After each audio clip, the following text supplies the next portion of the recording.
Welcome back, Sleepy Owls. It's Alex with you tonight, settling in to hand things over before the story starts. You're listening to Sleepbound Nights, and we're back at Elder Cottage for episode 20 of The Toast Maker by Eliza Hartley. Tonight's episode is called The Emergency Cake. If you were with us last time, you'll remember Iris went on the Thursday walk and ended up at Helen Marsh's B&B on Darlow Road with lemon drizzle cake and the first proper conversation between the two of them. Helen talked about Bristol, Iris talked about the cycling club X, and a quiet kind of friendship started to take place. Tonight, we're on a Friday approaching Christmas at the cottage. Tom heads out early for hardware errands and a Christmas tree, and Iris is left alone with Mary's recipe box, ready to attempt her very first cake from it. There are carolers, the wood burner gets going, and Iris finds something tucked behind the chocolate cake recipe that she wasn't expecting. Ian will be reading for you tonight, so get yourself comfortable, Sleepy Owls, and I'll see you all next time.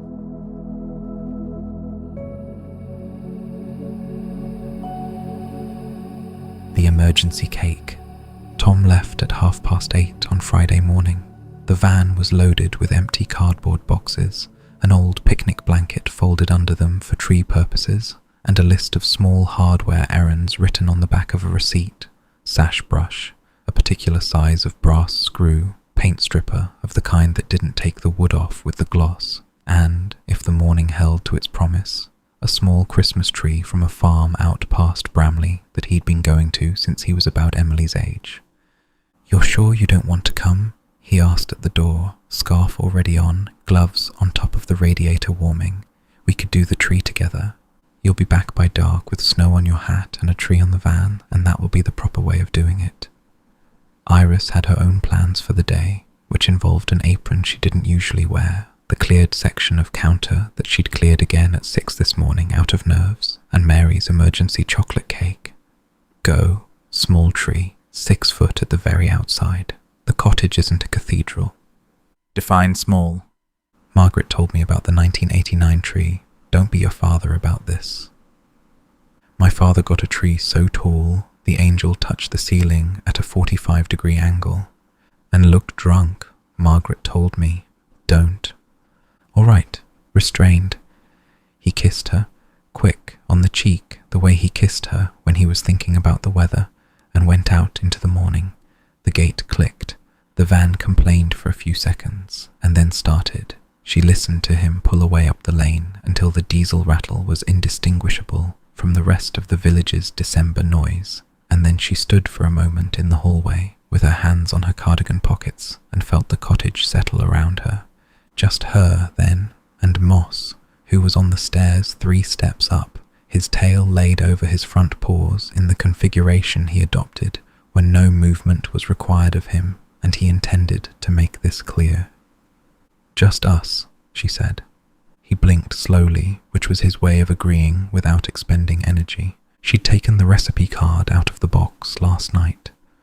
She'd put it back, then taken it out again, then put it back again, then taken it out a 3rd time and laid it on the kitchen counter at the spot where the morning light came in cleanest, weighted by the salt mill, and there it had stayed. Chocolate cake, emergency, in Mary's middle handwriting. Blue ink, the lettering firm, but not formal, the handwriting of a woman writing for herself, not for show. Iris read it again. She'd read it perhaps 8 times now, and she could probably recite it without looking. But the looking was part of it.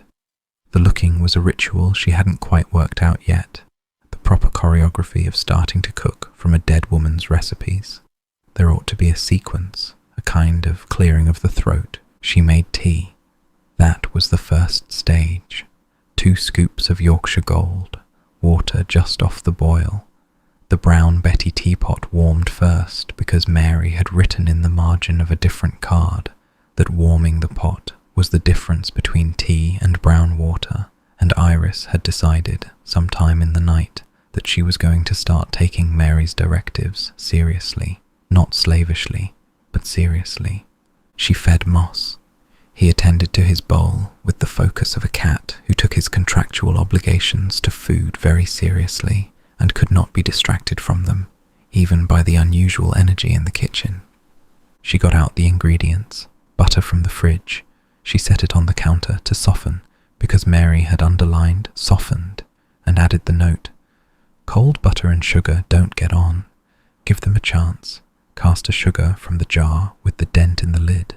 3 eggs from the cardboard box on the shelf, which had been delivered by Mrs. Henderson's son, who had a small business in eggs, and who Iris had finally been talked into using after 4 separate village conversations on the subject. 3 eggs. She paused, holding them in her cupped palm. 3. Mary had been careful about 3. The Victoria sponge card had said 4, and then there was the apology card at the back of the emergency section. It's 3 eggs. It's always been 3 eggs. I'm sorry about the other card. Iris hadn't known, when she'd read the apology, whether she'd ever make the Victoria sponge, but she'd made a private promise to follow Mary's corrected numbers wherever they appeared, and 3 eggs in the chocolate cake felt like a small, sideways way of honouring that. Self-raising flour, cocoa powder, the good kind, dark and slightly bitter when she put her finger to her tongue. Milk, a teaspoon of vanilla, from a small brown bottle she'd had since Reading and only opened twice. Baking powder, even though the flour was self-raising, because Mary's card said a 1/4 teaspoon extra. Don't argue, just put it in. She read the icing section. Butter, icing sugar, more cocoa, more milk. The note. The icing wants to be thicker than you think. Add the milk slowly or you'll spend the afternoon adding sugar to a soup. She laid it all out on the counter. The ingredients in the order she'd used them, left to right, the way Mr. Pritchard had taught her with the marmalade. The 2 tins she had, round, 8-inch, the only sensible cake tins in the cottage, sat on the draining board, greased with butter and dusted with flour, ready. The oven was warming.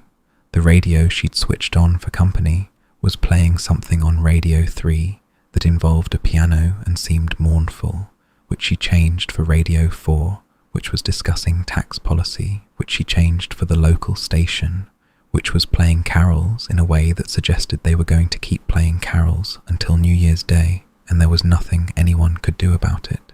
Iris let the carols play. It seemed right.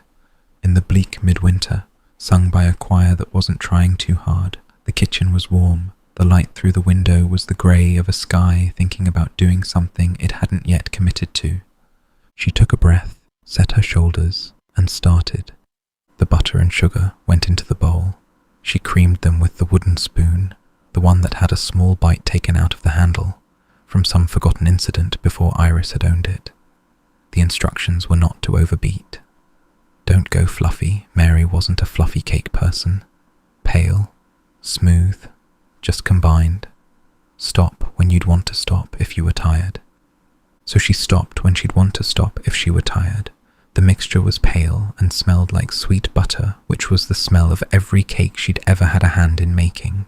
The eggs went in 1 at a time. She cracked each on the rim of the bowl with the careful tap that meant fewer shell fragments, and beat each one in before adding the next, the way her mother had taught her in a kitchen in Reading 35 years ago. Mary's card said, if you put them in all at once, they curdle and look depressing. Cakes can look depressing. Try not to let them. The mixture was smooth. The eggs gave it that yellow gloss that meant air had got in, but not too much air. Iris sifted the flour into a separate bowl. She sifted the cocoa in 2, holding the sieve high so the cocoa caught the light coming through the window and fell like a slow, dark snowfall into the white of the flour.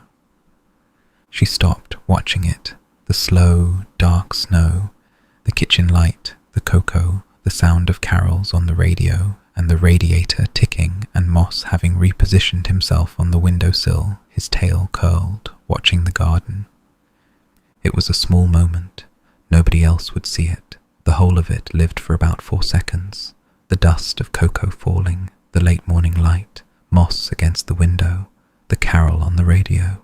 And then it was over, and Iris was sifting the next spoonful, and life had moved on. But she'd had it. She'd noticed. She thought, with a small, unexpected ache, of Mary doing exactly this in some other kitchen, probably with the same brand of cocoa, sifting, watching it fall, noticing. 3 eggs, Iris said aloud to nobody, not 4. Moss flicked an ear. She folded the flour and cocoa into the butter mixture. Mary had been firm about folding, a wooden spoon and a folding motion, not stirring. Stirring beats the air out. We need the air to make the cake rise. Iris folded.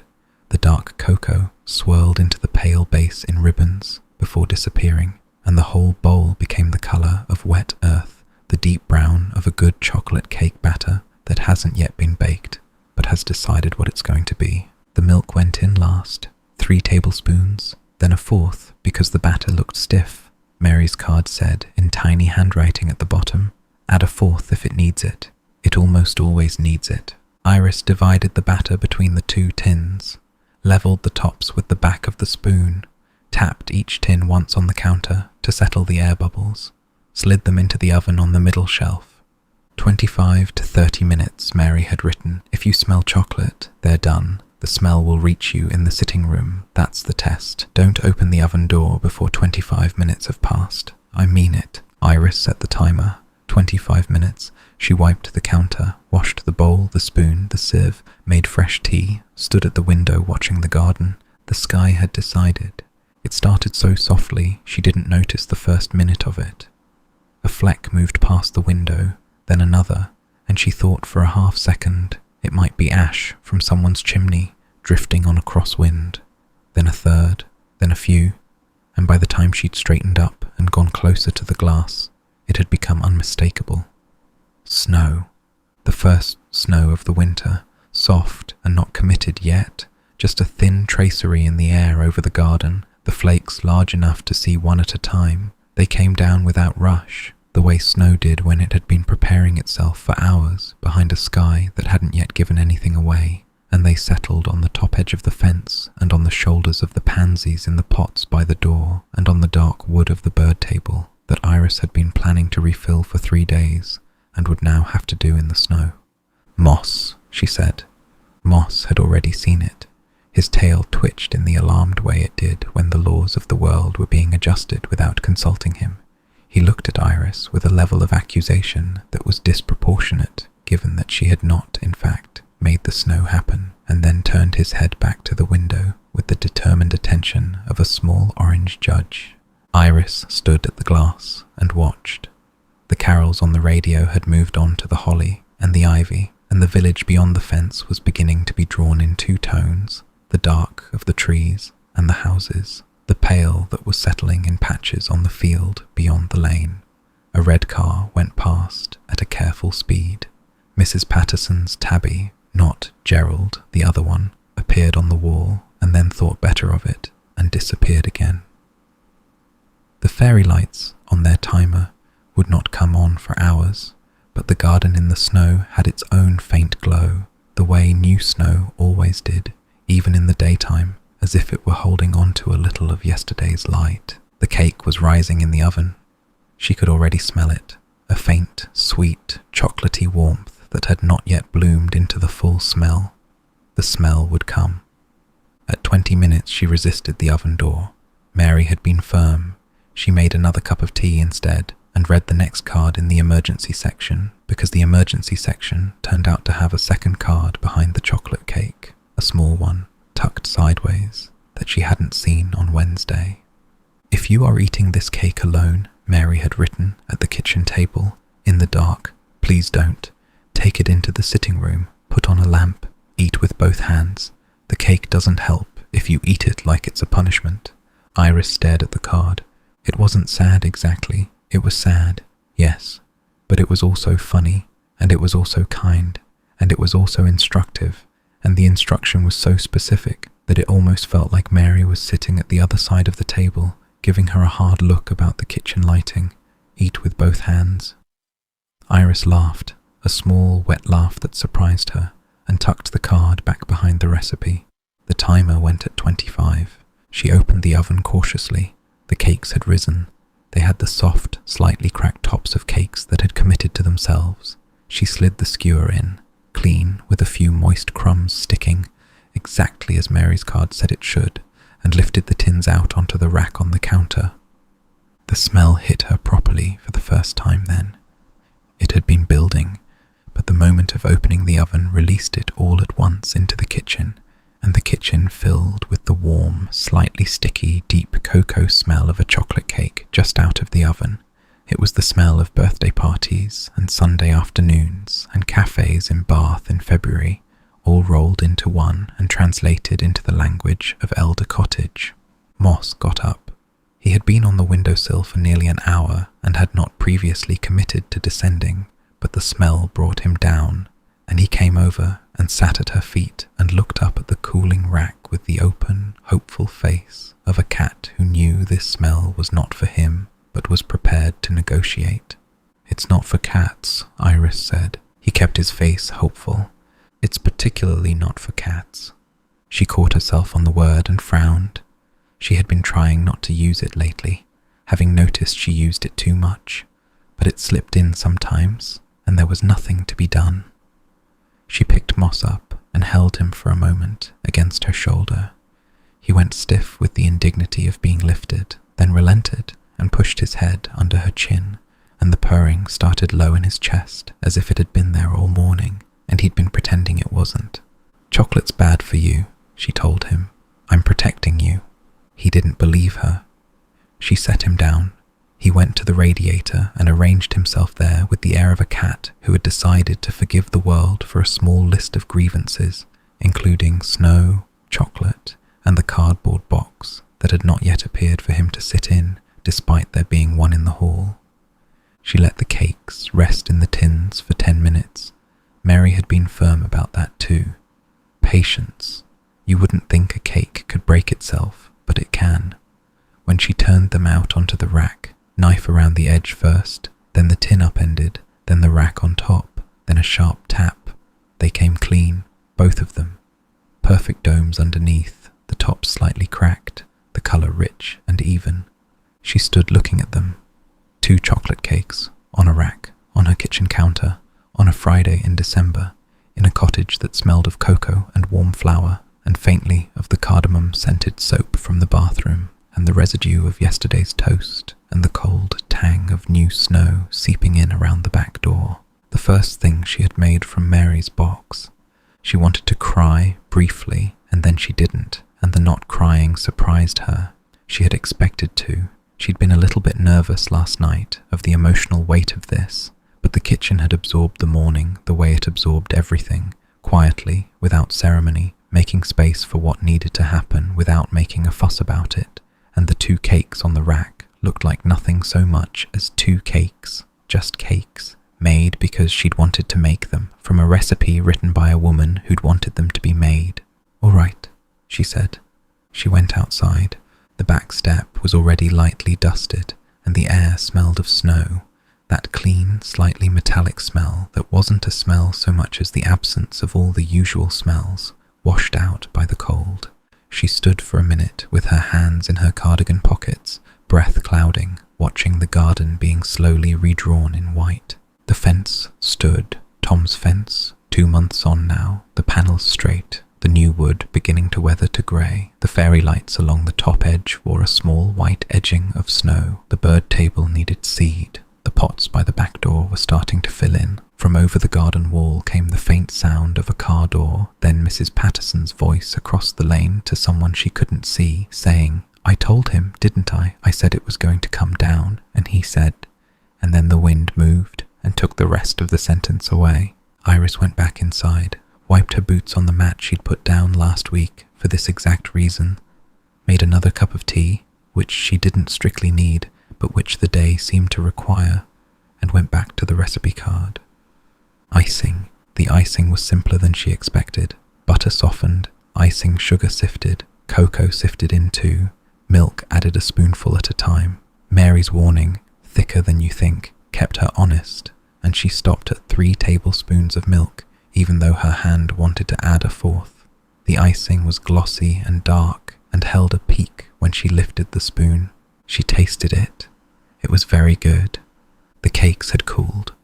She set the bottom layer on the plate and spread half the icing across the top, working from the centre outward, the way she remembered her mother doing for her 10th birthday cake, the spatula leaving the small, soft swirl marks that had always seemed, when she was a child, to be a kind of secret language her mother spoke, and she would have to learn. The top layer went on, more icing across the top, down the sides, smoothed where it wanted to be smoothed, swirled where it didn't.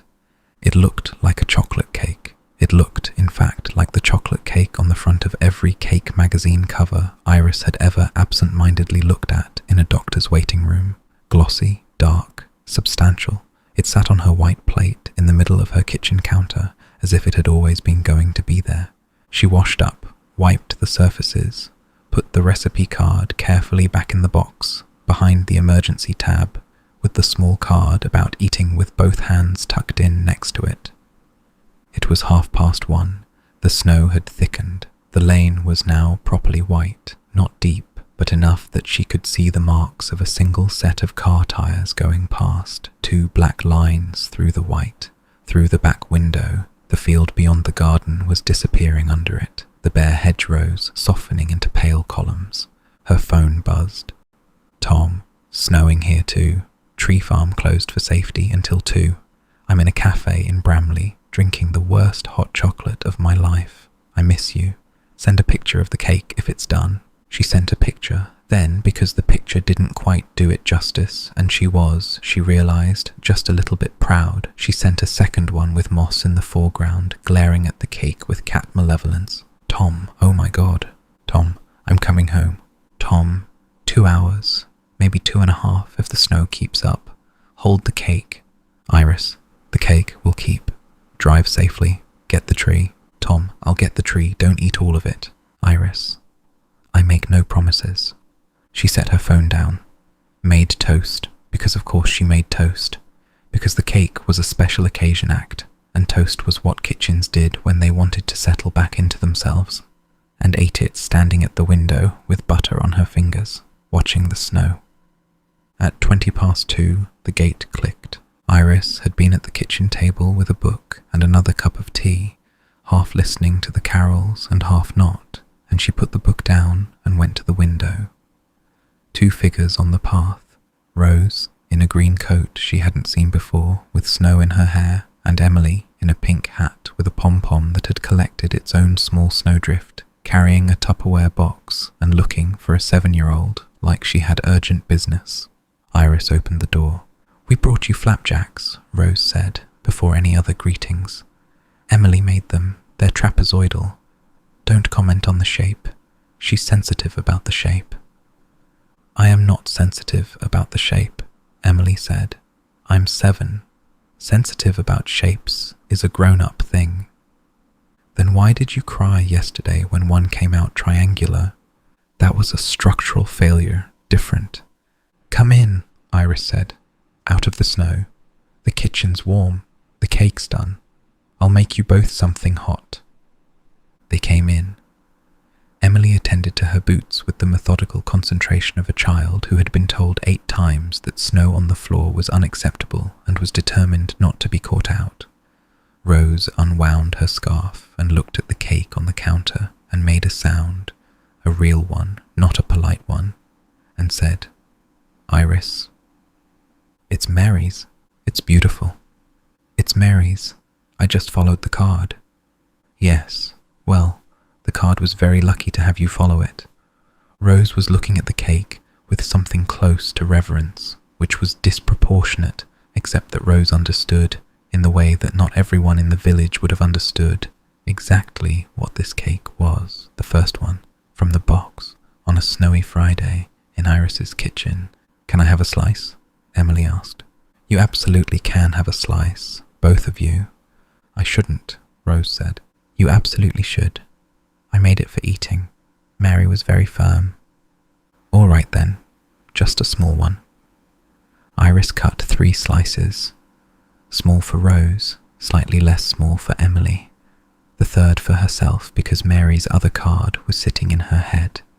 Eat with both hands. And she had decided she was going to follow that instruction too, when the moment was right, and the moment seemed to be now. She set them on 3 different plates, Iris because none of her plates matched, and the mismatching felt right. They sat at the table. Moss came over and inspected Emily's chair, then claimed Iris's lap, then changed his mind and claimed Emily's lap, because Emily was small and warm and held still in the way Moss approved of. He purred. Emily, holding her plate aloft so the cake was safely out of his reach, sat very still. "Cephalopod presentation," Emily said. "Tomorrow, 11 o'clock. Are you coming?" "I'm coming." "With Tom?" "With Tom." "Good. I need adults. The tentacles need to be held by adults because the pipe cleaners are sharp at the ends, and Mum says health and safety." "Mum says health and safety because the last presentation Mum sat through, one of the rocket strap-ons fell on Mr. Pritchard's foot," Rose said. "That was a strap-on booster, not a tentacle. Different injury vectors." "Exactly." Emily took a bite of the cake. She chewed thoughtfully. She did not perform an opinion. She finished the bite, swallowed, and looked at Iris with the level evaluation of a person who took cake seriously. "This is a very good cake," she said. "Thank you. It's better than Mum's chocolate cake." "Emily." "It is, Mum. I'm not being rude. I'm being accurate. Accurate is rude when it's about my baking." "Mary's chocolate cake is a particularly good chocolate cake," Iris said, hearing herself slip the forbidden word again and rolling her eyes at herself internally. "Yours is good too, Rose. Different. They can both be good." "You're being diplomatic." "I'm being accurate." Rose laughed. She took her own bite of the cake. She did not say anything for a moment. Then she said, Oh, Iris, it's good." "It's not just good. It's the kind of cake that makes you remember being a child in a kitchen that was warm when the rest of the house wasn't. It's that kind of cake." Mary's note said it doesn't ask questions. It doesn't. It just is. That's the trick. They ate. The snow kept coming down. The kitchen was warm and chocolate-scented and lit by the grey-white glow of the window, and Emily fed an invisible cake crumb to Moss when she thought Iris wasn't looking, and Moss accepted the imaginary tribute with the gravity of a small monarch receiving foreign goods. "How's the planning going?" Iris asked Rose, "for the cephalopod thing?" "It's intense. There's a poster. There's a scale model of a Pacific giant octopus made from a brown paper bag and string. There are 8 pipe cleaners arranged in a... Emily, what's the arrangement? It's a radial display. They have to splay out, so that the audience can each hold one. It's immersive learning." "Immersive learning," Rose repeated, with the wonder of a mother who hadn't yet got over hearing a 7-year-old use the phrase. "It does sound serious," Iris said. "It is serious. Cephalopods are very serious. Octopuses have 9 brains." 9. 1 in the head and 1 in each arm. The arms can do things without the head telling them. That's a fact. Look it up." "I believe you." "Most people don't believe me. They look it up. Then they're sorry." Rose, who had finished her cake and was now using the edge of her fork to gather up the last of the icing crumbs on the plate, looked sideways at Iris. "I might go back to it," she said. "Not full-time, not soon, but back to it." "Back to what?" "The work, the publishing thing. I was looking at an editorial assistant role in Birmingham, 3 days a week, hybrid. I haven't applied. I'm thinking about applying. I keep starting the application, and then closing it, and then thinking about it all night, and then opening it again. Birmingham's not far. It's not far. The hybrid would mean 2 days from home. There's also a freelance proofreading thing on a job board that someone in my old LinkedIn network pointed me at. I might do that first. Build up. See if my brain still works." "Your brain works." "My brain has spent 2 years being a school timetable. I don't know if it remembers how to read a manuscript with intent. It'll remember." "You don't know that." "I do know that. Your brain learned how to use a laminator for marine reptile bookmarks, which is a thing you didn't know how to do 2 months ago, and which I am still mildly impressed by. Brains remember things. The laminator was Chloe's mum's. I just supervised." "You're being modest." "I'm being accurate." Accurate is rude when it's about your competence, Emily said, mouth full of cake. Mum, you said that to me last week. Emily, please eat with your mouth closed. I can't. Moss is on me. If I close my mouth, I might lose concentration and he might fall. He won't fall. He might. The kitchen filled with the bright, low laughter of two adults and a child who had said something true sideways and didn't quite know they had. Rose finished her tea. Emily, with appalling slowness, finished her cake. Moss, evicted from Emily's lap because the cake had been a moving distraction and lap occupancy required a still subject, retreated to the radiator and washed his face with the long, careful strokes of a cat who had received a satisfactory amount of attention and was now restoring his dignity. We should go, Rose said, before the snow gets worse. Chloe's mum was going to drop Emily back at 3:30, but I told her we'd be home by then. It's a 15-minute walk in good weather, and the snow's slowing us down. Take some cake. I shouldn't. Rose, take some cake. There's 2 layers, and Tom and I cannot eat 2 layers between us by tomorrow. And Mary wrote on the card that the cake doesn't help if you eat it like it's a punishment. So I'm trying to spread the help around. That's a very nice piece of cardistry. Cardistry? Using a recipe card to win an argument? Yes, I'm using it. Take cake. Iris cut 2 thick slices, wrapped them in grease-proof paper, and put them in the Tupperware that Emily had emptied of trapezoidal flapjacks, which had been left, like an offering, on the kitchen counter, and which Iris would eat later with tea, and which would turn out to be properly good despite their geometric eccentricity. Rose took the Tupperware. She paused at the door, scarf already half wound. Iris. Yes. You made it, the first one, from the box. I made it. How did it feel? Iris thought about that. She had been thinking about it, on and off, all morning. The honest answer wasn't quick. It hadn't felt like ceremony. It hadn't felt like inheritance exactly. It had felt, and she found herself looking for the right word and not finding it on the first attempt. It had felt continuous, like she had stepped into a queue of people, going back through the decades, who had at one time or another stood in a kitchen and made a chocolate cake from this recipe, and the queue had simply allowed her to step in. It felt like being part of something, she said, not in a big way, just part of. Yes, all right then, Rose said. She didn't elaborate, which was Rose's way of marking the moments she considered important. Emily, who had her hat back on and was performing the small dance of a child preparing to go back out into the snow, hugged Iris around the middle and said, "See you tomorrow, with adults, for tentacles," and Rose laughed and shepherded her out the door. Iris watched them down the path. 2 figures, green coat and pink pom-pom, walking through the falling snow towards the lane. Rose stopped at the gate, looked back, lifted a hand. Iris lifted hers. The hand lift held a moment longer than it had to, the way some hand lifts did between women who had recently decided they were friends and hadn't yet stopped feeling small, surprised pleasure about it. Then the gate clicked, and they were gone. The afternoon ticked on. The light went thinner without going dark, the kind of December afternoon light that didn't bother distinguishing itself from morning, just held a single grey hue from breakfast to dusk. The snow settled. Iris swept the back step twice, the second time mostly as an excuse to be outside again, breathing the clean snow air and watching her boots disappear under a thin new dusting between sweep and sweep. At 3, she lit the wood burner, because the cottage was reaching that hour of December when the radiators alone weren't quite enough, and the wood burner was the difference between cozy and just warm. The fire took its time.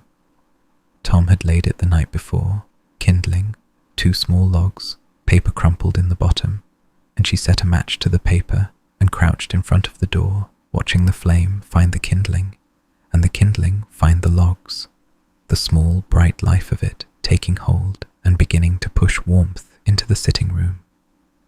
The phone buzzed on the kitchen counter. "Margaret, I hear there's a cake. Don't let Tom eat all of it before Sunday. Sunday is beef 3 eggs, was it? Iris stared at the message, then laughed aloud, alone in her kitchen, the bright, unself-conscious laugh of someone who hadn't expected the timing. Iris, 3 eggs. Mary was very firm. Margaret, of course she was. She always was. Bring the cake on Sunday. Don't argue. Iris, yes, Margaret. Margaret, good girl. The 2 words came up on the screen, and Iris stood in her kitchen and looked at them for a moment with a strange, complicated warmth. Margaret, 2 words. Good girl. Like being patted on the head, like being told off, like being claimed, all in the same small package. The kind of small package only Margaret could send. She put the phone down. Out in the lane, somewhere, a small group of carolers was practicing. She could hear them through the wall, not close enough to make out the words, just the bright, untrained harmony of 3 or 4 voices working through Good King Wenceslas for the 5th time on the trot. Children, probably. The vicar's youth group. They'd been doing rounds since Tuesday and were due at the cottage at some point this weekend, Tom had said, because everyone got the youth group eventually, and the youth group accepted only coins, not sweets, because they'd had problems with celiac children and an excess of quality streets in 2019. Iris went back to the kitchen. She picked up Emily's trapezoidal flapjacks and ate one standing up. It was excellent. It was also clearly a trapezoid. At 5:15, headlights swept the lane. The van. The diesel rattle she would have known with her eyes shut. Iris went to the window and watched Tom pull up just past the gate. There was a fresh layer of perhaps 2 inches of snow on the lane now, and the van's tyres cut twin black grooves through it. He got out, leaving the engine running, and walked round to the back to open the doors. And there, strapped to the roof rack with that orange synthetic rope he kept under the passenger seat, lay a Christmas tree. It was not too big. He had heard her. 6 foot at the outside, judging by the proportions, the branches still bound up in the netting from the farm, the trunk bare cut and weeping a little sap onto the van roof, snow already accumulated in the netting and making the whole thing look like a pale, sleeping animal he'd brought home. Iris pulled her coat on and went out. You got one? I got one, he grinned, snow in his hair, on his shoulders, his cheeks pink with the cold. 5'10", Norwegian spruce, will drop needles like it's getting paid by the needle. Smells incredible. Did I mention I missed you? You mentioned it once at 1:30. I'm mentioning it again. I missed you. Help me with this. Between them, they got the tree off the roof. Iris held one end while Tom undid the rope. The trunk was heavier than she'd expected, and the netting scratched her arm through her coat, and the smell of the pine, fresh and sharp and resinous, hit her properly the moment the tree was laid on its side on the path. Pine. The actual smell of pine. Not a candle, not a soap, not the cardboard version of pine that air fresheners did. The real smell. Oh, she said, yes, I had forgotten. What? What real trees smell like? I haven't had a real tree since... God, I don't think I've had a real tree as an adult. I had a small fake one in the reading flat, and it lived in a box for 11 months a year and got pulled out in mid-December, and I'd put 4 baubles on it and call it Christmas. Iris. I know. You had a 4-bauble Christmas. It was a dark time. Well, he picked up his end of the tree. Not anymore. Open the door. She held the door. He brought the tree through the hall, careful of the walls, careful of the coat hooks, careful of Moss, who appeared in the hallway with the disbelief of a cat who had not authorized the import of a forest. The tree went into the sitting room. Tom propped it against the wall by the window, the spot they'd agreed on before he left, after a brief negotiation involving where the stand could fit and where the cat would not knock it over, a question that was, in fairness, theoretical, because Moss would knock it over wherever they put it. Stand? He asked. In the cupboard under the stairs. I bought one yesterday from the post office. The post office had 4. There are now 3. You bought a tree stand yesterday. I had a feeling. You had a feeling I'd bring a tree. You always said you would. You said it 3 weeks ago. I planned ahead. You planned ahead and didn't tell me. It was strategic. You'd have made jokes about the post office's tree stand inventory, and I'd have lost my nerve. He laughed, the kind of laugh she'd come to know as his when something pleased him and he didn't have an immediate verbal response. He went to find the stand. Iris stood in the sitting room beside the netted tree and looked at it, and the room, and the wood burner with its small steady flame, and Moss in the doorway being scandalized, and the snow falling past the window onto the garden, and she felt, for a precise and very particular second, that this was what other people meant when they said the word home, not as an abstract, as a thing you stood inside. Tom came back with the stand. They got the tree upright. He held it. She did the screws. The trunk wasn't quite straight, and they had to redo it twice, the second time with Iris on her stomach on the carpet, looking up the tree like a periscope to assess vertical, and Tom holding still with the patience of a man who had been doing this since he could remember, and who knew that the first attempt at standing a tree never worked. The third attempt was true. Tom tested by letting go. The tree stood. They both stood back. "All right," Tom said. "All right. We've got a tree. We've got a tree." He cut the netting. The branches unfurled in their own slow time over the next few minutes, the boughs settling into their natural shape, the smell deepening. Iris went to the kitchen for the cake. She brought it through on its plate and set it on the small table by the wood burner. Tom saw it for the first time in the flesh. "Oh, Iris, I know. That's a serious cake. It's Mary's." "I can see it's Mary's. It looks like a cake you'd put on a magazine. How did you make a cake that looks like a magazine cake on your first try?" "I followed the card. The card was very specific. The card may have done most of the work." "The card did not do most of the work." "The card definitely did some of the work. It did the architecture. You did the building. That's a nice line. I'm a nice man. Cut me a slice." She cut him a slice. He ate it standing in front of the tree, in his socks, with snow melting out of his hair onto his shoulders, and he didn't say anything for the first 2 bites because he was busy chewing. Then he said, "Mary." "Yes." "Mary, Mary, Mary." "Yes. This is unbelievable." "It's 3 eggs, not 4. It's 3 eggs, not 4. I can feel it in my bones. This is a 3-egg cake." He took another bite.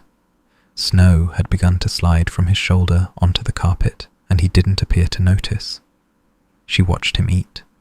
She thought, with a small, clean joy that surprised her with how clean it was, that the cake had reached him, that all the trembling care of the morning, all the worry about whether she'd folded properly and whether her milk tablespoon count had been correct, all the half hour at the oven door staring at the glass, all of it had ended up here in Tom's mouth in the sitting room of a cottage in a village in deep snow on a Friday evening 4 days before the winter solstice. It was a small thing. It was a small thing, and it was the whole point.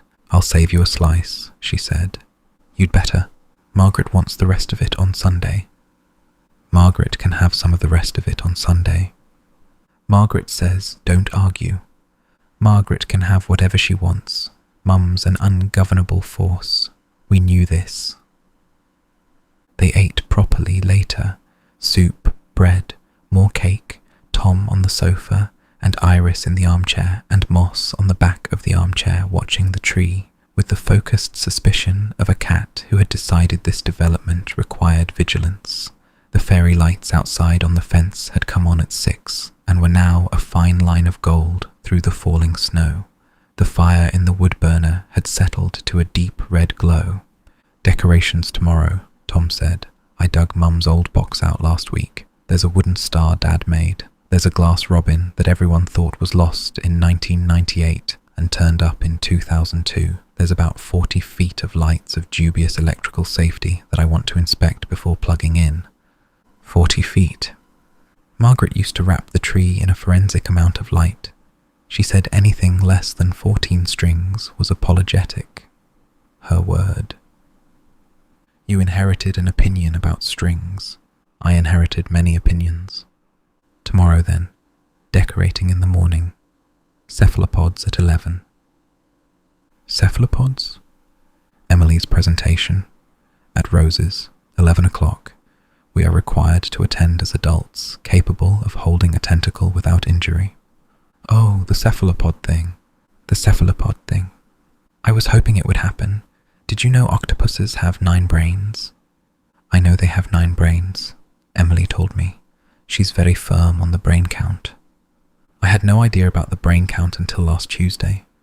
Last Tuesday, Emily caught me at the gate. She wanted to know whether moss has 9 brains. I said no. She asked how I knew.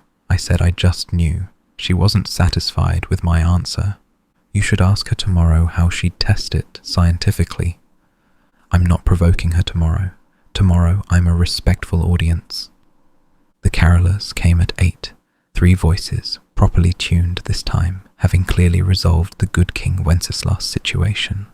Tom got up and opened the door, and Iris stood behind him in the hall with her hands wrapped round her tea, and 3 children in matching scarves stood on the path in the snow and sang 2 verses of Once in Royal David's City with the kind of small, slightly off-key reverence that no professional choir could ever quite replicate. Tom put a £1 coin in the tin. Iris put another in beside it. "Thank you," she said. "Thank you," the eldest girl said, and they trooped off down the path with the practiced confidence of a group that had been doing this all week and had 11 more houses to do before bed. Iris closed the door. The cold that had come in stood for a moment in the hallway and then gave up and dispersed. The cottage was warm again within seconds. "You're crying," Tom said. "I'm not crying." "You're a bit crying. It's the singing. It does it every time. Even bad singing. Especially bad singing." She wiped her eyes with the back of her hand. It was the small one, the little one at the back. She came in late on the high note.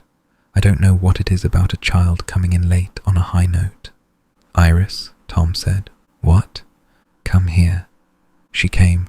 He folded her into him in the hallway with the wet wool of his jumper still smelling faintly of the snow he'd brought in 3 hours ago, and the chocolate of the cake he'd had 2 slices of, and the cold air of the open door, and they stood there for a long time with their breathing matched and the cottage holding around them, and outside the snow kept doing its slow, patient work on the village.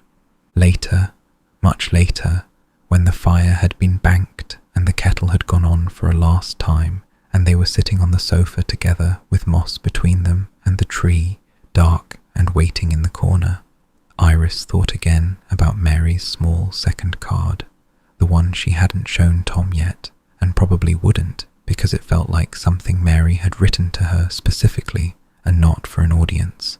Eat with both hands, put on a lamp. Mary had been worried, sitting in her kitchen with the box open on a Saturday morning, that someone might sit in the dark in a kitchen at a table and eat her cake like a punishment. That was the worry she'd thought to write down. That was the worry that had made it to the card. Iris thought about all the kitchens in Reading where she had stood at the counter eating toast at 9 o'clock at night. Not in the sitting room with a lamp, not with both hands, just standing there in the half-light because she couldn't be bothered to make it nicer than it needed to be. She thought about all the women in all the villages who had at some point in their lives been the one Mary was writing to, the one who needed reminding to put on a lamp. The lamp was on now. The fairy lights outside were on. The fire glow was on. The tree, undecorated in its corner, was already a presence. The man beside her was awake and warm and not going anywhere, and the cat between them was purring as if there were no other available business in the world. She had eaten the cake, with both hands, twice. Mary, she thought, would have approved. "Iris," Tom said. He didn't open his eyes. "Yes." "What was the second card?" "What second card?" "The one you didn't show me. You went into the emergency section twice this afternoon. The cake card came out once." "You noticed too much." "I notice when you go into a recipe box twice in one afternoon," she told him. "Eat with both hands, put on a lamp. The cake doesn't help if you eat it like it's a punishment." Tom was quiet for a while.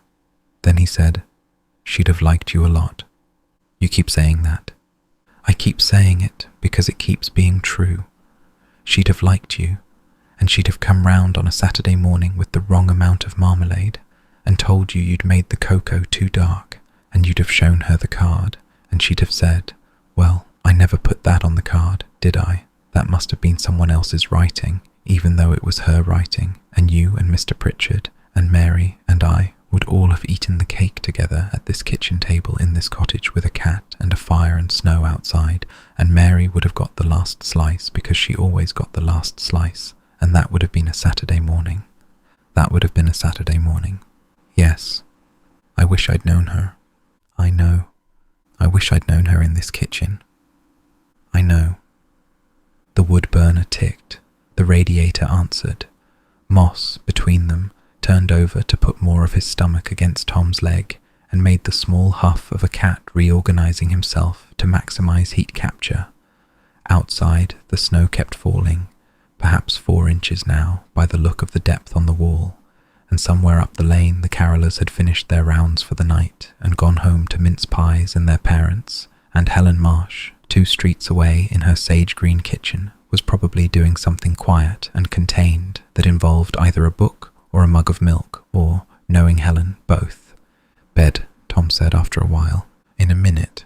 You said that an hour ago. This time I mean it." "You said that too.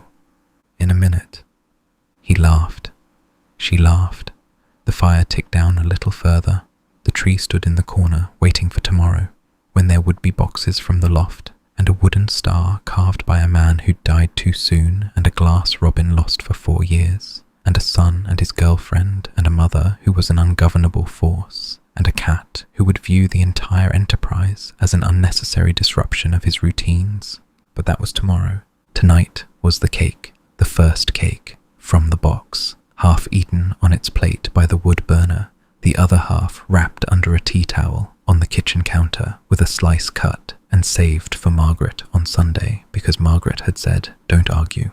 Tonight was the snow on the fence and the tree in the corner, and Tom on the sofa, and Moss on the cushion, and Mary's small card on the kitchen counter where Iris had left it propped against the salt mill in case she needed it again. Tonight was the lamp on. Both hands. The whole thing. She slept on his shoulder again.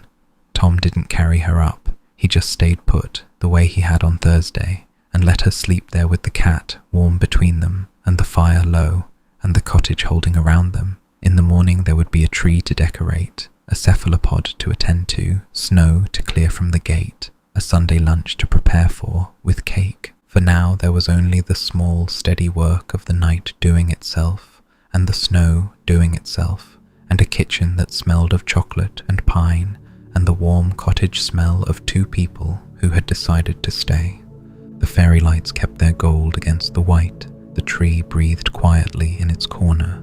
The cake sat under its tea towel. Mary, somewhere, would have been pleased.